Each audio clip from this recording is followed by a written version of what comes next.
Now, the WGAL News 8 Storm Team Forecast with meteorologist Ethan Houston. Get ready for some heavy rain and some gusty winds to cross the Susquehanna Valley late this evening on into the early overnight hours. It's welcome rain. We're probably going to pick up somewhere between half an inch to about an inch of rain, but it's going to come down so fast that could cause some urban flooding or put some water over some roadways. And then the winds could be gusting to about 40 miles per hour. That's enough to cause some sporadic power outages or bring down some tree limbs or some holiday decorations. Now that breezy, cooler air will be around for Thursday. Highs only be in the upper 40s, and then that chilly air will be in place for our next storm system to get here on Friday, likely going to be in the form of some light snow, and we could see some minor accumulation of that snow, most likely on the grass and at elevation. We'll talk about that in just a few moments. Outside right now, still mild and still dry out there across the valley. Temperatures are at 52 degrees in Lebanon, and the winds are still light, but you can see this strong line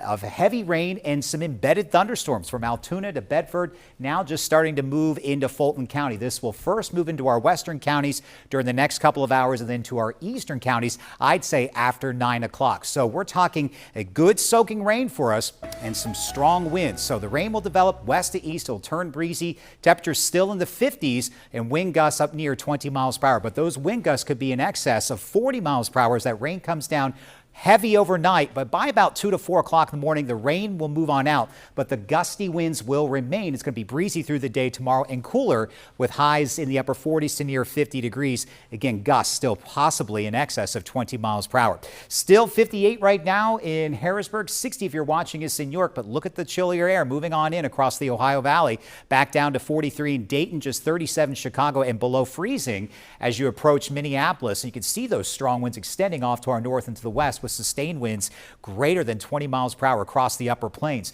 So it's a double-barreled storm system. Here's tonight's system. Here's Friday's storm system, and that colder air will wrap around as the rain moves out later tonight. So let's take you hour by hour here on the predictor. Notice by 7 to 8 o'clock, that leading edge of that line, the strongest of the winds and the heavy rain. That's what we're worried about as we go on into 9 o'clock. Should be starting to approach the York metro area and over the Capital Beltway. Then that pushes to the east, should exit the valley by midnight, but then we're talking some rain lingering till roughly about 2 a.m. It will be blustery, but we're drying out for your Thursday. Could see a few isolated showers, but then here comes the back end of the storm, and we're talking snow showers out there across the valley for your Friday morning into Friday afternoon. Once we get into the afternoon, some rain will start to mix in with these snow showers. But let's break things down here for you Friday. We're talking light morning snow, then steady snow with some rain mixing in. It starts developing during the pre-dawn hours, and then it will be at its most robust around lunchtime, but the tapering Friday evening. Some light accumulation, possibly coating to an inch,